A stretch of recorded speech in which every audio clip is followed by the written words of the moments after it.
Rasulullah mendapatkan cucu Hasan dan Husain.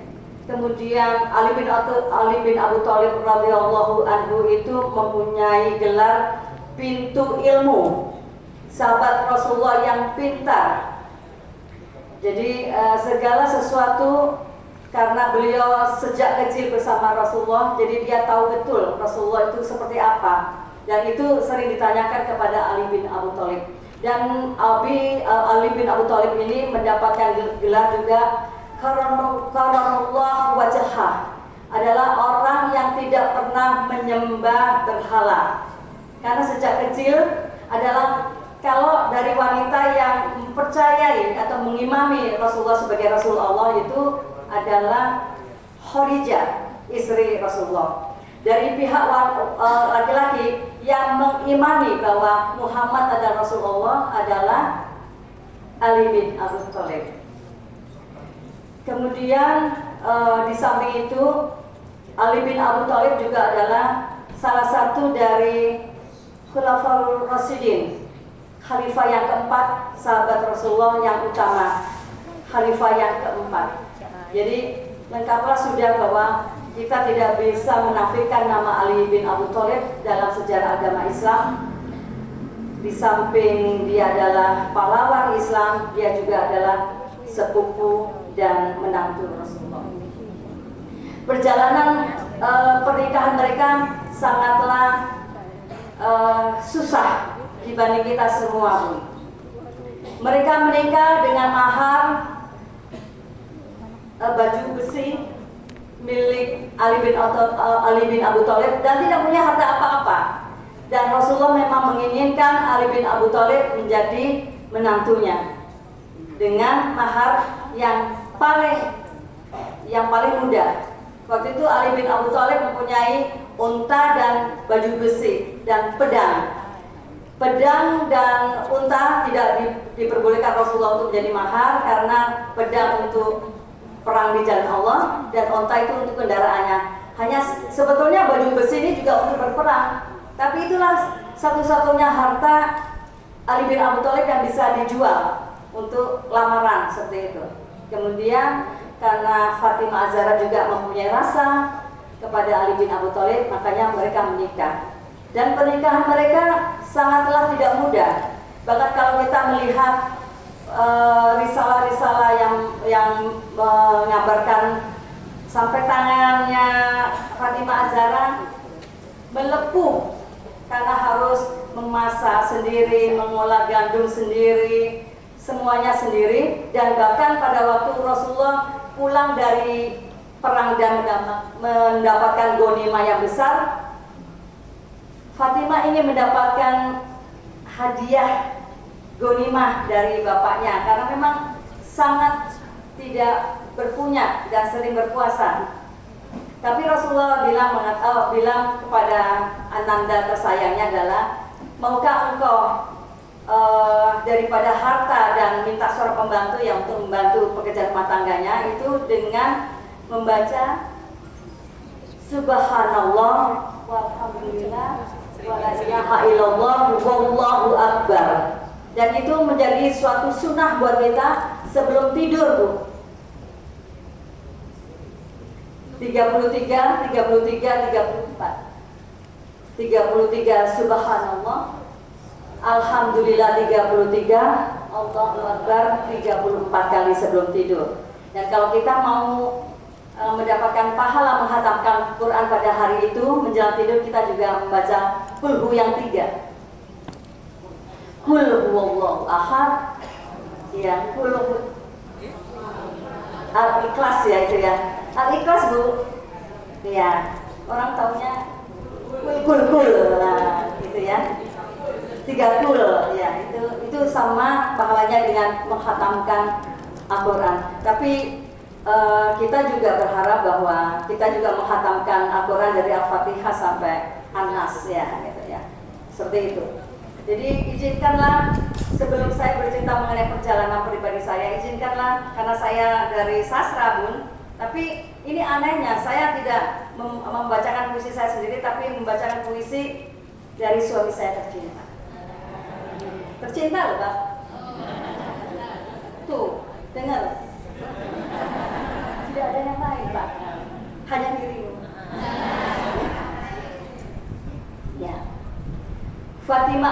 binti Muhammad Rasulullah Sallallahu Alaihi Wasallam untuk Ali bin Abi Thalib radhiyallahu anhu. Bisik terakhir di pangkuan Ali. Fatimah duduk lemah, wajahnya pucat namun teduh. Tangannya menggenggam tangan Ali, suaranya lirih, nyaris seperti doa yang hanya didengar oleh langit. Ali, suamiku, kekasih sejatiku. Jika malam ini menjadi malam terakhir dalam hidupku, biarkan aku memejamkan mata dalam pelukan cintamu. Biarkan nafasku yang terakhir mengenang suaramu yang pertama kupanggil di pagi-pagi penuh doa. Aku ini hanyalah seorang perempuan biasa, tapi engkau mencintaiku seperti aku bidadari dari langit yang jatuh ke pangkuanmu, dan karena cintamu aku belajar menjadi sabar, aku belajar menjadi kuat, aku belajar mencintai Allah lebih dari rasa sakit dan sepi. Ali, aku tahu tak banyak kataku untukmu. Cintaku bukan pada pujian, tapi pada pengabdian. Aku mencintaimu dalam diamku menyiapkan roti, dalam nyeri tubuhku yang tak pernah kau keluhkan. Aku mencintaimu saat kau pulang penuh debu dari medan jihad, dan aku tak berkata apa-apa kecuali mengusap keningmu dengan air mata. Itu caraku, itu cintaku. Tapi kini tubuhku ini rapuh, dan aku merasa waktu mendekat seperti detak yang melambat. Ali, jika saatnya tiba, jangan tangisi jasaku. Tangisilah rindu yang belum sempat kutuntaskan. Aku ingin kau tahu, aku tak pernah merasa kehilangan, karena kau telah tinggal sepenuhnya di hatiku. Tulang-tulangku akan luruh, tapi cintaku padamu tak akan pernah mati. Ini akan menjadi cahaya yang menggenggam langkahmu hingga engkau sampai padaku di kampung keabadian. Ali, kekasihku, jangan terlalu lama di sisiku setelah aku pergi. Kau masih punya cahaya untuk diberikan pada dunia. Dan saat engkau lelah, ingatlah ada aku yang menunggumu di taman yang tak ada lagi mengenal perpisahan. Jangan khawatirkan cintaku, padamu tidak akan pernah dikubur bersama tubuh ini. Ia akan terbang dan menunggumu di sisi surga. Dan ketika engkau datang kelak, aku akan menyambutmu dengan tangan yang dulu selalu engkau genggam. Ya Allah, jika aku memiliki satu permintaan terakhir, maka jagalah Ali dalam setiap nafasnya. Lindungi ia, kuatkan ia, dan jangan pisahkan kami di akhiratmu. Sebagaimana kami engkau satukan di dunia dengan cinta dan ridho. Yang mencintaimu dalam diam, dalam doa, dalam ridho, dan dalam keabadian. Fatimah binti Muhammad Sallallahu Alaihi Wasallam.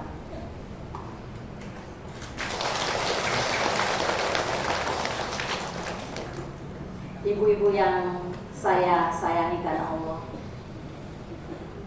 betapa kita semuanya mencintai suami kita seperti Fatimah mencintai Ali. Kita tidak hanya menjadi pasangan suami istri di dunia, kita berharap bahwa kita akan menjadi pasangan suami istri di akhirat, dan kita bertemu kembali disatukan oleh Allah dengan anak dan cucu-cucu kita, insya Allah. Dan mungkin pada awal-awal pernikahan saya dengan Mas Waton penuh huru hara, saya mungkin banyak salah kepada suami saya. Saya sering membuat dia menangis, mungkin dia jengkel sama saya karena saya orangnya kokoh. Saya itu gak bisa dikasih kamu masih gini gitu. Saya harus kasih alasan, dan alasannya harus Al-Quran. Dan itu yang membuat suami saya kadang-kadang berdoa sama Allah daripada memarahi saya. Karena memarahi saya akan barangkali menurut beliau akan melukai hati saya. Jadi saya itu sering melihat suami saya itu di pojokan menangis, sholat 2 rakaat. Saya bilang, ya Allah, suamiku sampai menangis gitu ya. Barangkali karena kelakuan saya yang banyak melukai beliau. Jadi itulah awal-awal saya nurut sama dia. Hanya apa yang kata dia pasti baik menurut saya lakukan. Termasuk saya disuruh ngaji lagi, kemudian sekarang saya lagi belajar Al-Quran dan terjemahannya. Kemudian juga saya berjalan seperti ini, safari dakwah dalam rangka tarbiyah, karena Allah menganjurkan kita bahwa di dalam surat Al-Imran kalau nggak salah ya 187 ayat 187, mudah-mudahan saya benar, mengatakan bahwa Allah berfirman bahwa sampaikanlah yang engkau pelajari dari Al-Quran. Jadi walaupun kita membaca Al-Quran, kemudian kita sampaikan kepada umat dan umat itu menjalankan, insya Allah pahalanya sampai kepada kita sampai akhir nanti, insya Allah. Jadi Al-Quran buat saya merupakan kerinduan yang tidak ada habisnya. Setiap kali kita mempunyai masalah, kita buka Al-Quran, halaman apa aja, itu adalah jawaban dari permasalahan kita. Makanya saya menganjurkan kepada ibu-ibu dan jamaah sekalian, mohon maaf kalau lancang, bahwa carilah Al-Quran yang ada terjemahannya. Dan bacalah bukan baca Al-Quran, tapi kita mencoba untuk membaca artinya. Kalau kita bisa membaca tafsirnya sekalian, kita akan menemukan bahwa ilmu Allah sangat luas dan segala persoalan kita di dunia ini ada jawabannya di Al-Quran. Kita kesal kepada suami, kita baca Al-Quran.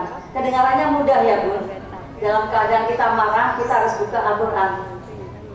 Nyesek ya.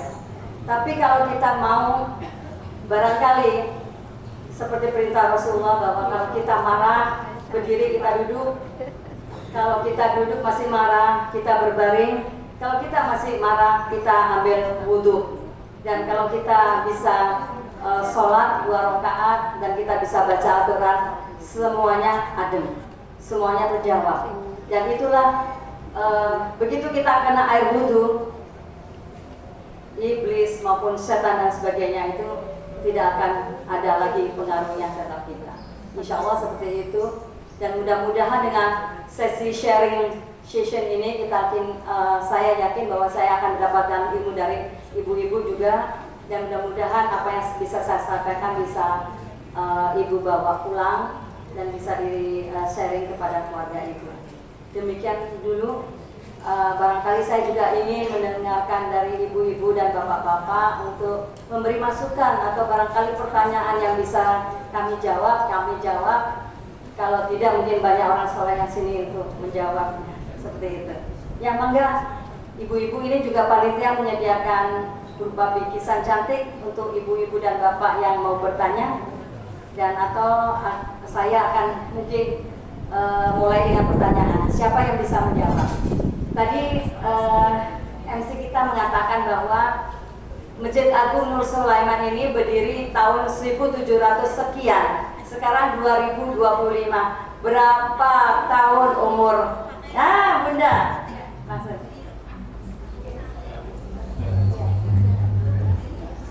Oh, itu yang bebas ya, Bu. Itu ibu yang di depan yang kerudung coksu. Iya, coklat susu. Cik. Assalamualaikum warahmatullahi wabarakatuh. Waalaikumsalam warahmatullahi wabarakatuh, Ibu. Kalau usia masjid ini 280 tahun. Betul, Pak? Kurang pas? Berapa? Bukan J, yang depan dulu ya. Yang pakai baju apa nih seragam ya, ya abu-abu ya itu. Loh, ya Liz. Itu dulu maaf nanti ibu dapat lagi. Ya, yang sini dulu ya. Gak apa-apa ya Bu ya, nanti dapat lagi. Ya, jauh. Dipencet 270 tahun betul ya. Ibu tinggal satu. Barangkali nanti kalau ada panitia yang punya kelebihan, mudah-mudahan ibu yang salah juga dapat. Ya, sekarang yang benar dulu. Ya, Masya Allah. Ya, yang benar juga dapat. Nah, ibu kalau ada punya pertanyaan atau saya kasih pertanyaan, mau milih yang mana? Oh, J. Monggo Bun.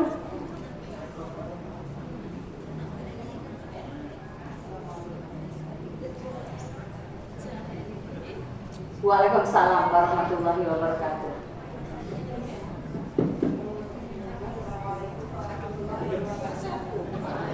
Salam warahmatullahi wabarakatuh. Saya panggil aja, saya Andal aja. Mbak boleh, Jen boleh, Teteh boleh, Bunda boleh, terserah.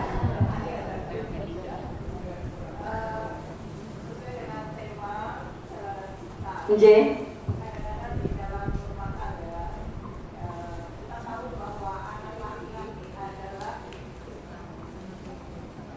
Cintanya ibu selamanya ya, itu pilih ibu selamanya. Tapi bagaimana kalau anak laki-laki itu sudah berumah tangga, tetapi misalnya punya pendapatan, penghasilan, semuanya diatur oleh ibu. Nah, ibunya atau istrinya? Ibunya. Nah, tentu saja istrinya itu kan kita terima lah ya. Jadi kurang hormat kepada mertua, kurang hormat kepada suami juga. Apakah sebagai istri itu kita durhaka? Karena apa ya? Menurut agama Islam bagaimana itu? Bagaimana sikap yang baik kalau ada peristiwa yang seperti itu? Ya. Terima kasih. Assalamualaikum warahmatullahi wabarakatuh. Waalaikumsalam warahmatullahi wabarakatuh. Wanita yang sudah menikah itu adalah milik suami, bukan milik orang tua. Tetapi anak laki-laki yang bahkan sudah menikah tetap adalah milik ibunya. Tapi dia punya tanggung jawab kepada istrinya untuk menafkahi. Ya, jadi ini kalau orang Jawa mungkin ada tepo seliro. Bagaimana seorang anak laki-laki kepada ibunya dan seorang laki-laki yang bertanggung jawab kepada istri. Ini adalah manajemen seorang laki-laki, Bu. Anak ibu yang laki-laki ini sudah dewasa. Dia harus bisa memanage. Nah, ini pengalaman dari saya dan suami. Saya dulu tinggal di Jakarta. Kemudian saya pindah ke Cirebon karena ikut suami untuk berkhidmat kepada mertua. Saya selalu, kalau suami saya punya penghasilan, dia itu ngasih kepada saya. Tapi saya selalu bilang, ibu sudah dikasih. Jadi jangan sampai engkau memberikan istrimu, tapi ibumu tidak. Jadi saya selalu bilang sama suami, bahkan baru subuh-subuh nih, suami saya ngajakin saya untuk ke pasar. Saya bilang, ibu sudah dikasih. Karena ibu itu ibu mertua saya itu tidak mau tinggal satu rumah sama saya. Itu luar biasa. Ibu mertua saya tidak mau tinggal sama saya, kami berdua. Dia memilih untuk tinggal di rumah yang terpisah. Saya awalnya mengatakan bahwa kenapa ibu mertua saya tidak mau tinggal sama kita gitu. Padahal saya tuh jauh-jauh tinggal di Cirebon. kepengen untuk berkhidmat kepada mertua saya. Saya tinggal di Cirebon itu, pindah ke Cirebon itu karena bapak mertua saya sakit. Kami harus meninggalkan pekerjaan kami di Jakarta untuk berkhidmat kepada mertua saya laki-laki. Mertua saya laki-laki meninggal, anak-anak saya ingin kami itu semua kembali ke Jakarta karena penghidupan di Babakan, Cirebon Coret ini sangat sulit. Kalau di Jakarta itu sangat mudah buat kami yang seniman ya Bun ya. Tapi saya mengatakan kepada anak-anak saya, kalau kita semua kembali ke Jakarta, bagaimana Mbak Mimi? Mbak Mimi adalah mertua saya yang perempuan. Dia tinggal sendiri di rumah itu sekarang. Kalau dulu masih sama suami, walaupun suami sakit. Dan kalau kita tinggal, bagaimana kehidupan beliau? Dan anak-anak saya alhamdulillah mengerti. Dan sejak itu saya bilang, Mimi tinggal sama saya yuk gitu ya. Karena dia sendiri sekarang gitu, tinggal sama saya gitu. Dia bilang tidak. Saya baru tahu alasan beliau. Karena dia tidak mau bercampur dengan menantu wanitanya. Bukan apa-apa Bu. Saya sekarang baru merasa setelah setua ini gitu ya. Walaupun saya belum punya menantu nih ya, tapi saya mencoba untuk mengerti mertua saya. Kita ini wanita pengen jadi ratu ya Bu. Walaupun itu mertua, itu nanti ada ratu yang kedua. Dan mertua saya sangat memahami itu, makanya dia tidak mau bercampur dengan saya. Dia lebih baik dia memasak di dapurnya, mau dibersihin, mau itu makanan dimakan kucing, mau berantakan dan sebagainya, tidak akan dimarahi oleh menantu, seumpama gitu ya. Saya ini bersihan orangnya. Barangkali mertua saya itu menjaga seperti itu. Luar biasa kan Bu? Masa saya sebagai menantunya tidak sayang sama dia? Gitu. Jadi saya merasa bahwa mertua saya hebat banget. Dia tidak mau bercampur dapur dengan menantunya karena takut barangkali dia juga akan menegur saya. Kamu belanjanya banyak banget, gitu kan? Mubazir. Saya sama, mungkin sama mertua saya. Aduh, piring saya yang kesayangan saya pecah sama mertua saya. Bisa begitu kan Bu? Makanya saya memahami mertua saya tidak mau campur dengan saya, walaupun rumah kita bertetanggaan. Dan saya bisa mengingatkan suami. Begitu saya dikasih uang sama suami saya, bagian Mimi sudah dikasih. Mimi dulu baru saya. Mimi tidak punya penghasilan lagi setelah suaminya meninggal, sedangkan saya masih punya uang, gitu. Jadi dahulukan Mimi. Jadi itu perjawabannya Bu, bahwa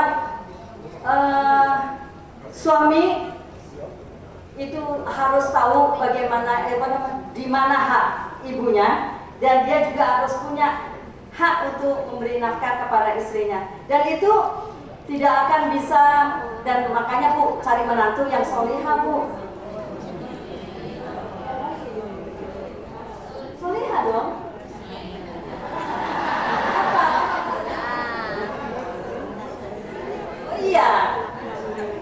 Oh iya, benar. Kalau ibu punya anak perempuan berarti cari menantu yang solih, ya, yang memahami syariat Islam, bagaimana hak mana buat ibunya, hak mana yang buat istrinya, gitu. Jadi itu akan nggak ada masalah seperti itu Bun, mudah-mudahan. Ya, mudah-mudahan juga dari sini bahwa mengatakan bahwa kadang-kadang Bu, kita sebagai mertua, kayaknya karena saya belum pernah merasakan. Kadang-kadang kita merasakan bahwa lo dapat anak gue sudah sarjana, sudah berpenghasilan, lo mau ngangkangin hak gue gitu kan? Gitu ya. Ada perasaan seperti itu. Tapi Ibu dengan mungkin ada barangkali nih ya, barangkali mudah-mudahan saya,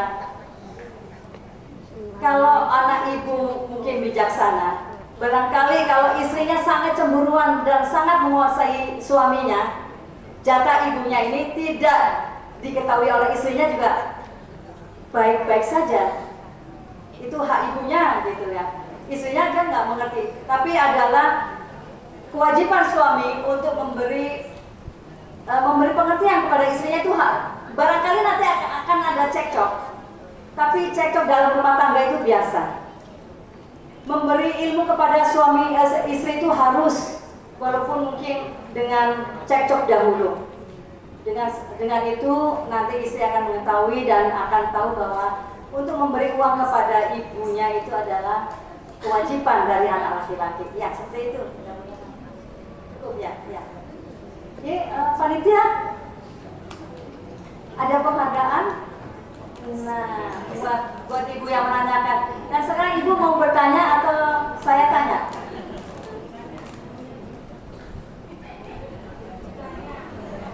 Tanya Bu, tanya Bu. Ya. Oh, nanti ya Bu, ada yang bertanya.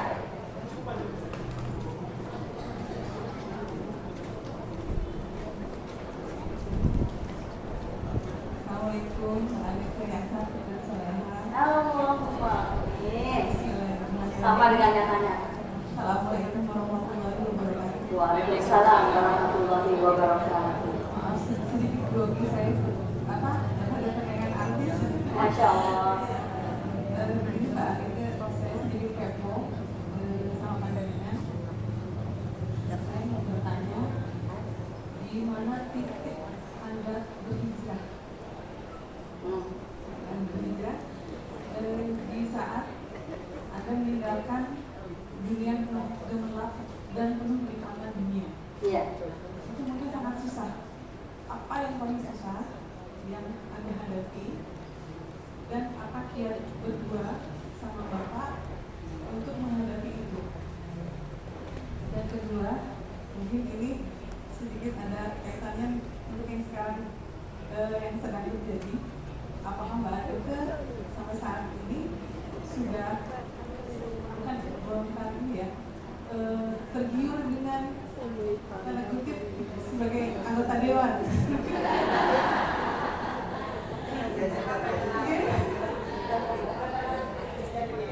Karena mungkin insya Allah masih banyak penggemarnya ya Mbak. Alhamdulillah. Cukup sekian saja. Semoga menjadi panutan yang baik bagi kami. Masya Allah ya. Wassalamualaikum warahmatullahi wabarakatuh. Waalaikumsalam warahmatullahi wabarakatuh.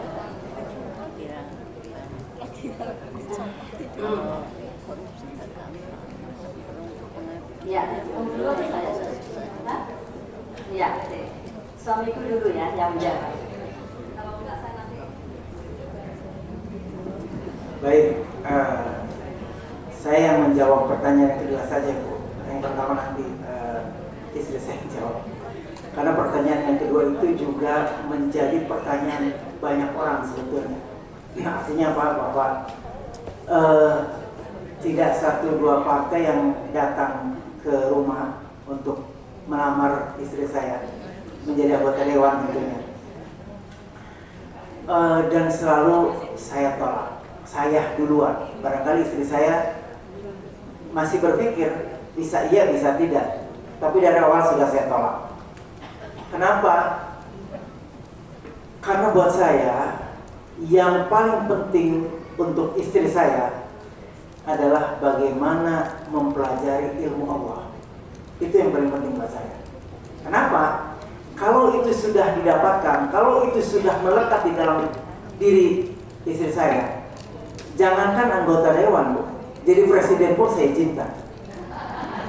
Tapi kuncinya itu dulu. Ya, jadi kegiatan aktivitas yang seperti ini itu buat saya jauh lebih tinggi nilainya dibandingkan istri saya menjadi anggota dewan. Itu. Ya.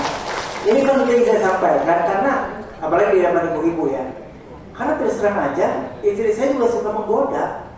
Dalam artian bahwa ini loh, sudah ada partai yang melamar yang menyiapkan anggarannya ini itu dan sebagainya. Iya, kalau bisa menjaga hati. Benar nggak Bu? Di DPR itu Bu,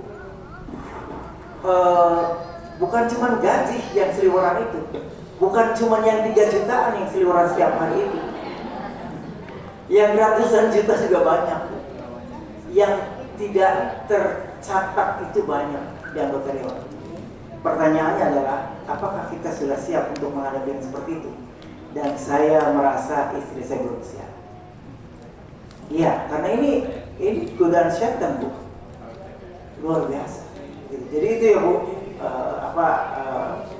pertanyaan yang kedua yang saya tegaskan, supaya apa? Supaya kita ibu-ibu khususnya tidak usah terlalu bermuluk-muluk ingin menjadi sesuatu yang besar, tapi jadilah orang yang dibanggakan oleh suaminya, yang bisa mengajak anak-anak kita, anak-anak cucu kita kembali ke jalan Allah.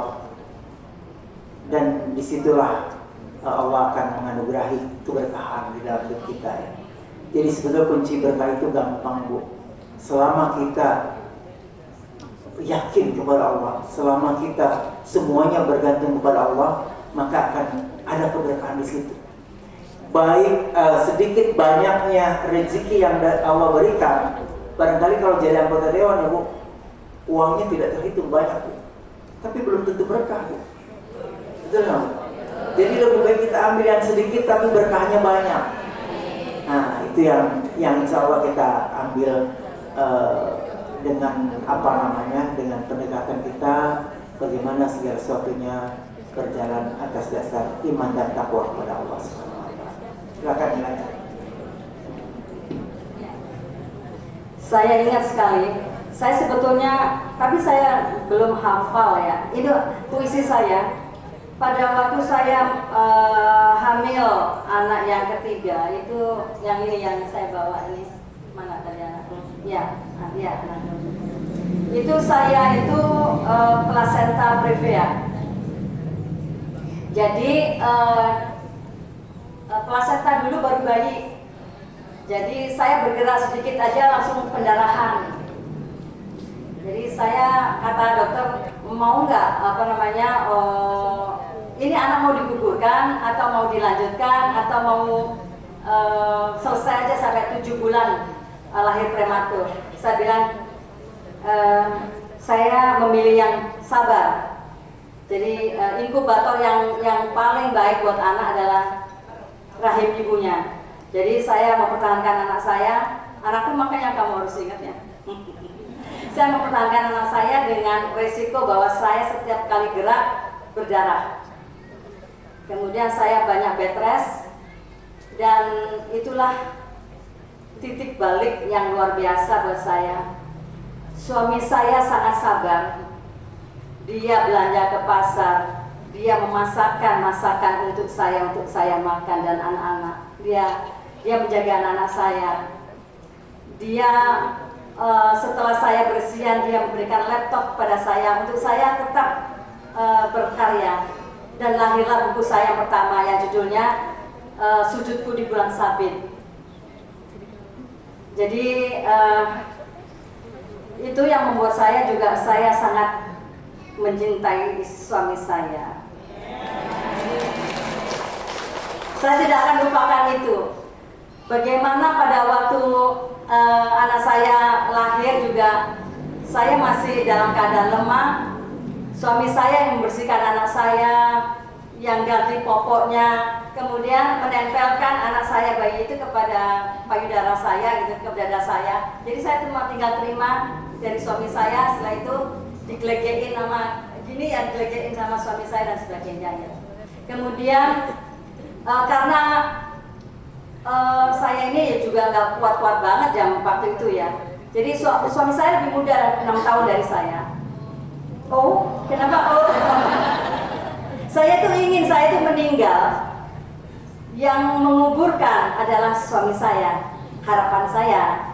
Makanya saya ambil suami yang lebih muda.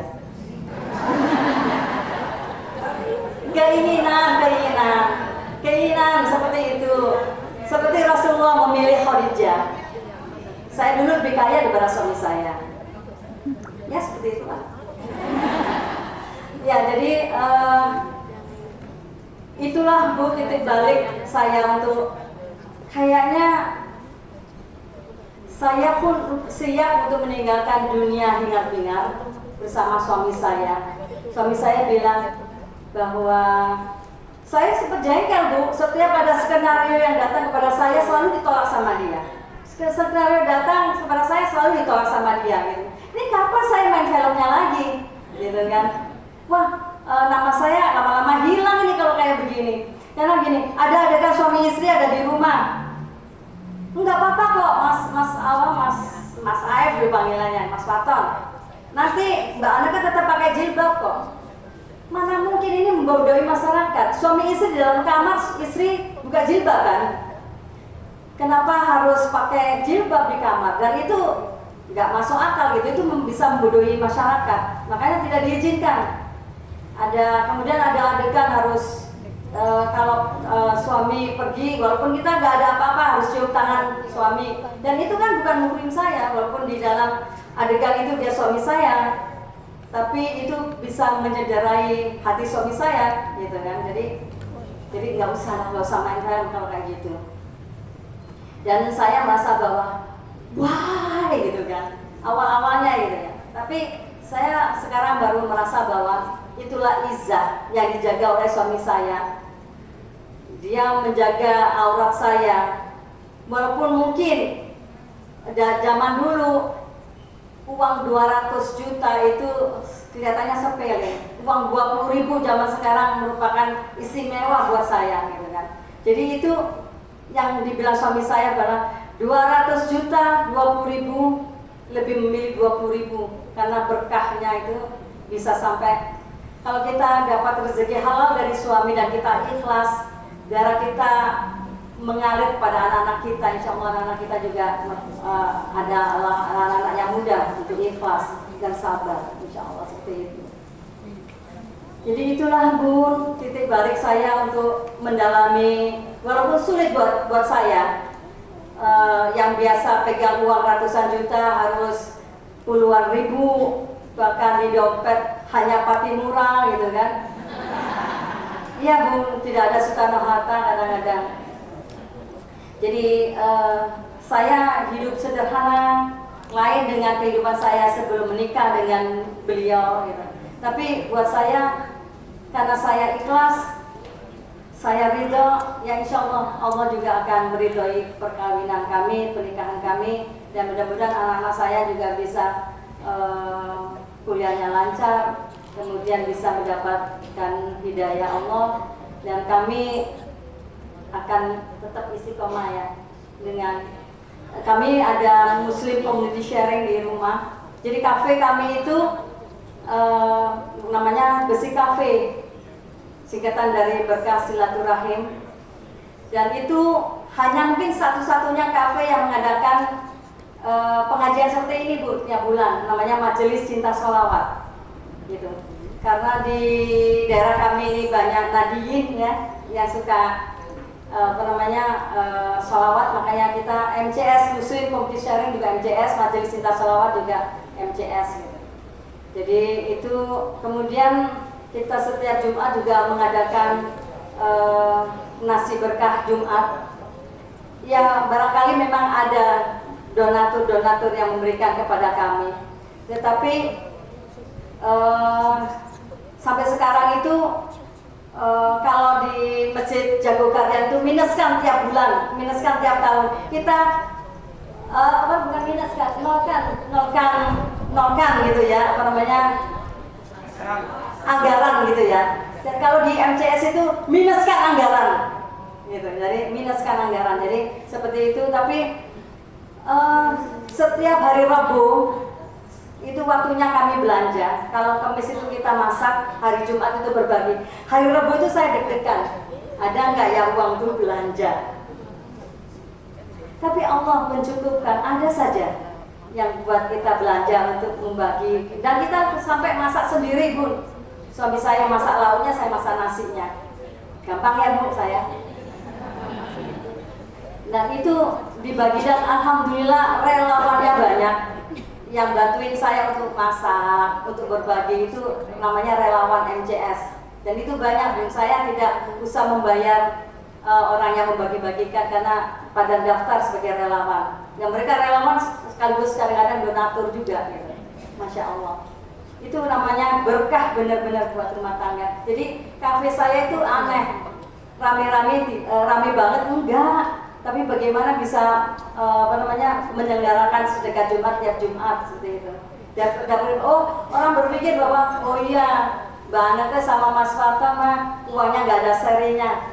Oh, alhamdulillah kalau masyarakat mengatakan seperti itu, alhamdulillah. Dan kita tidak perlu keluar kepada masyarakat bahwa kita nggak punya uang ya Bun ya. Karena setiap Muslim itu punya izah, punya kehormatan untuk menyimpan. Orang tidak perlu tahu kesusahan kita. Orang hanya perlu mengetahui kita bahagia, kita cukup. Jadi itu yang selalu kita jaga. Dan kita nggak perlu kita berkeluh kesah pada manusia. Kita hanya perlu berkeluh kesah sama Allah. Kun fayakun, Allah jadikan kita cukup, insya Allah. Saya dibikin paling tidak kita sampai jam 3 ya Bu. Ya, yang bertanya tadi, ya saya sedikit tambahan ya.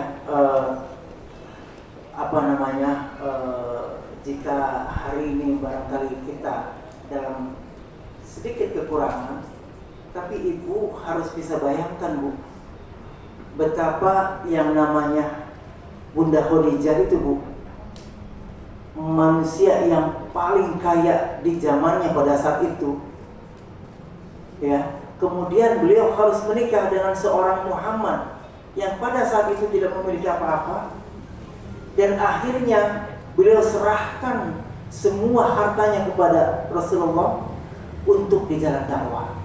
Bayangkan Bu, sampai Khadijah itu pada saat mau meninggal Bu, tinggal kain yang ada di dalam tubuhnya beliau. Ya, bayangkan, tinggal kain. Bahkan beliau minta pada saat mau meninggal itu, tolong mintakan sorban kepada ayahmu, kepada Fatimah, untuk menjadi kain kafanku nanti. Bayangkan, begitu sederhananya Khadijah. Sementara istri saya di lemarinya masih banyak tuh, baju-baju ganti masih banyak. Artinya kita harus senantiasa bersyukur kepada Allah Subhanahu Wa Taala. Kenapa? Karena janji Allah itu kalau tidak diijabah di dunia, Allah akan kasih di akhirat kok. Ya. Seperti yang tadi saya sampaikan, fala ta'lamu nafsun ma ukhfiya lahum min qurrati a'yun. Tidak ada orang yang mengetahui rahasia di balik semua yang Allah berikan. Bahwa Allah nanti akan memberikan surga yang isinya adalah segala kenikmatan yang kita inginkan.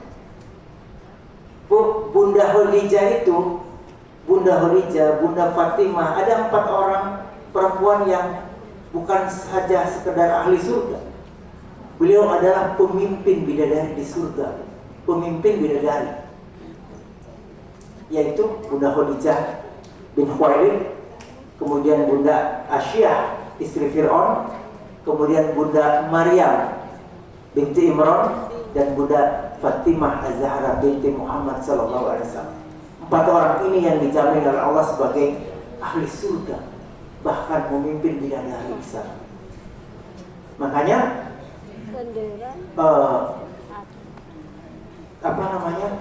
dan yang namanya surga itu Bu, tingkatannya juga macam-macam.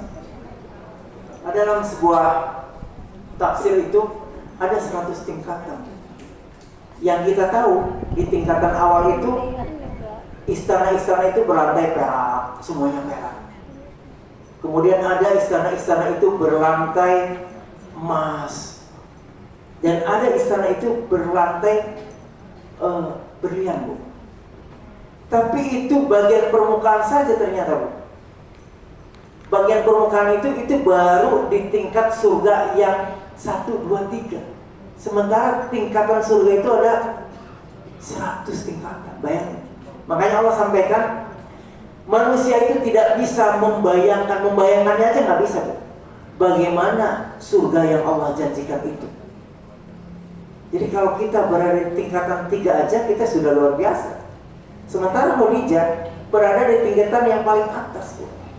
Masya Allah. Jadi ini yang bisa kita teladani, bahwa ibu-ibu, alhamdulillah kita bisa berkumpul di sini, dan insya Allah semuanya menjadi ahli surga ya Bu. Di surga itu ini Bu, mudah semuanya. Ya, Allah itu sangat luar biasa. Pokoknya yang tidak kita bisa dapatkan di sini, di surga bisa didapatkan. Jadi janji Allah itu pasti, maka kepastian itulah yang harus kita yakini. Dan itu semuanya ada di Quran. Jadi makanya kalau ibu-ibu hari ini baca Quran hanya membaca teksnya saja, mulai cari Quran yang sudah ada terjemahannya, baca juga terjemahannya, karena itu adalah panduan. Jadi kalau Quran Bu dibaca, itu mendapatkan pahala satu hurufnya berapa Bu? 10 ganjaran satu huruf. Sedangkan di Quran itu jumlahnya ada 11 juta lebih huruf tuh. Ya benar.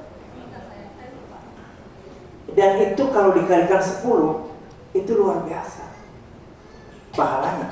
Tetapi Bu, kata Allah, barang siapa yang mengamalkan satu ayat saja, satu ayat, bukan, kalau ayat kan di Quran ada lebih dari 6.000 ayat. Barang siapa yang mengamalkan satu Quran saja, maka Allah tinggikan derajatnya.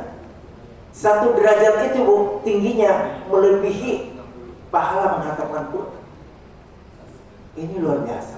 Makanya kalau kita baca Quran, kemudian tahu terjemahannya, apalagi tafsirnya, itu kita amalkan lebih mudah. Kita nggak tahu tuh Al-Fatihah sebetulnya isinya apa. Tapi pada saat kita baca terjemahannya, kita akan tahu. Gitu ya. Jadi alhamdulillah Bu, istri saya sekarang juga sedang belajar ini Bu, namanya tamyiz ya. Belajar tamyiz, Ibu tahu? Ilmu laduni. 1.027.000. Nah,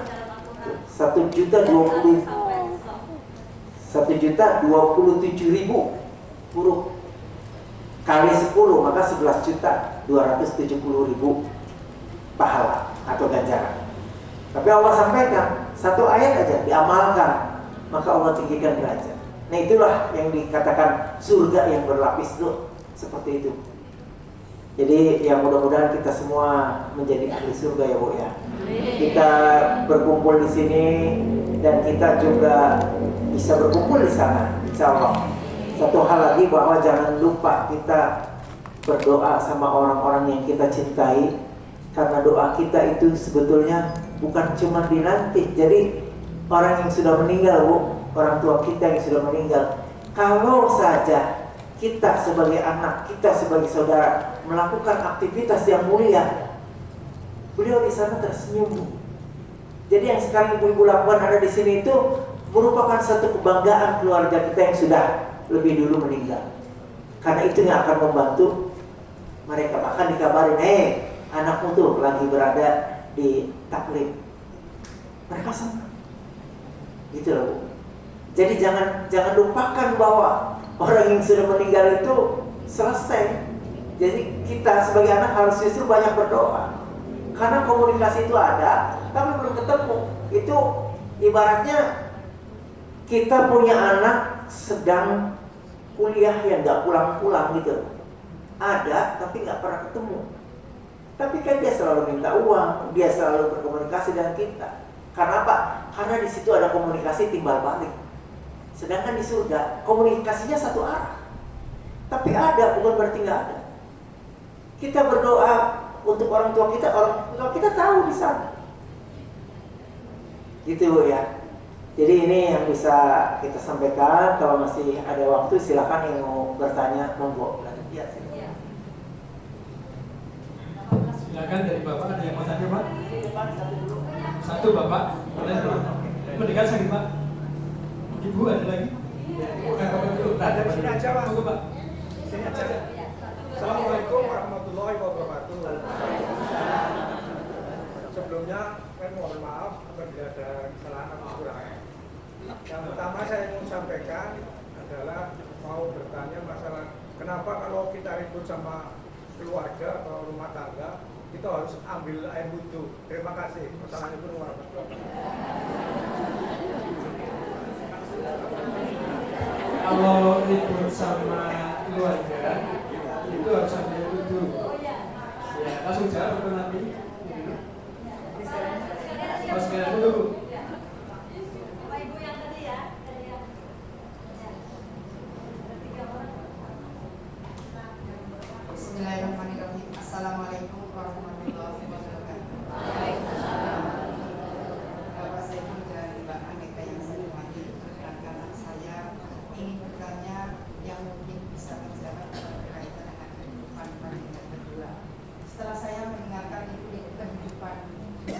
sungguh luar biasa karena panjenengan bisa duduk di sini itu menurut saya sudah pokoknya tidak bisa dilukiskan dengan kata-kata.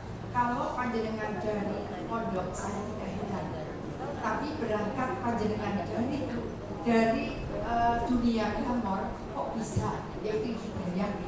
Nah, pertanyaan saya, apa motivasi utama Bapak Saiful untuk bisa hijrah ke kehidupan seperti sekarang ini? Karena berangkatnya dari kata tanda petik glamor. Nah, kalau yang dari pondok saya tidak heran.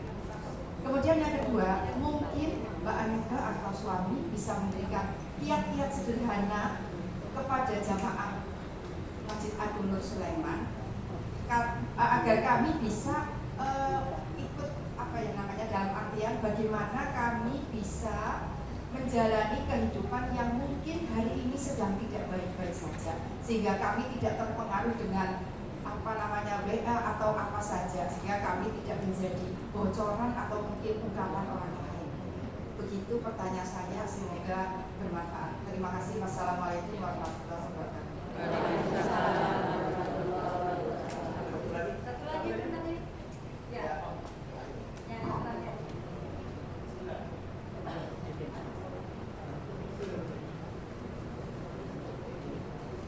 Bismillahirrahmanirrahim. Assalamualaikum warahmatullahi wabarakatuh. Bunda Anike, saya mau bertanya, mungkin semua ibu-ibu yang seusia saya di sini mengalami hal yang seperti saya. Seperti ini, Bunda. Kita kan masih punya suami. Terus kita kan maaf saja, kita itu tidurnya kita terpisah, tapi kita sepakat dalam arti itu tidak ada masalah apa-apa gitu, karena kadang ini saya udah punya cucu 3, jadi kadang tidur itu sama cucu, terus kadang-kadang itu kita sepakat, kadang karena kita dalam rumah tangga itu dalam keluarga kita pakai bahasanya kan pakai bahasa Jawa, jadi Pak bubunya tuh ambak mawon lagi, Mama bubu kali Hawa, cucu saya itu namanya Hawa. Itu suami saya sebenarnya nggak marah gitu, tapi ya nggak marah tapi nyesek ya. Ya kita mungkin saya bilang gini, mungkin dunia tinggi lah Pak, sedikit misalnya gitu yang karena saya seperti itu, jadi tapi suami saya juga nggak marah, mungkin hidup sini yang mengalami dari suami saya lah ya, kita hidup terpisah tapi tanpa ada masalah seperti itu, kita saling menyadari aja gitu. Saya sama suami saya bukan apa-apa nih Pak, bubu kali jamak mawon itu. Yang saya tanyakan, karena ini kan tidurnya tidak ada masalah, misalnya karena marah atau gimana, terus suami nggak terima itu, suami kan nggak marah. Apakah saya sebagai istri itu saya berdosa atau tidak begitu? Karena posisinya kita sama-sama enak gitu. Terima kasih. Assalamualaikum. Masya Allah. Ini hampir pertanyaan umum kayaknya, Bu. Baik, saya jawab yang terakhir dulu deh. Ini masih tanah. Iya, karena ini memang yang sering dilakukan oleh para istri. Benar ya, Bu? Ya, hampir kebanyakan. Termasuk istri saya juga nih seperti itu. Ya artinya gini, Bu ya, bahwa secara prinsip dulu bahwa seharusnya tidur itu harus berdua sama suami, itu seharusnya. Kenapa? Karena di saat itulah ada komunikasi dua arah. Komunikasi dua arah menjalani tidur itu adalah komunikasi yang sangat efektif untuk membangun keluarga yang sakinah mawaddah warahmah. Itu dulu kuncinya ya. Nah, kalaupun ternyata suami itu baik-baik saja, tidak masalah, kan kita belum tahu. Kenapa? Karena istri saya juga nggak pernah nanya sama saya bermasalah nggak. itu pasti masalah akan ada, Bu. Cuman ibu harus bersyukur. Kenapa? Karena suami ikhlas. Ya, harus bersyukur. Kenapa? Kalau tidak ikhlas, maka malam itu Bu, malaikat melaknat.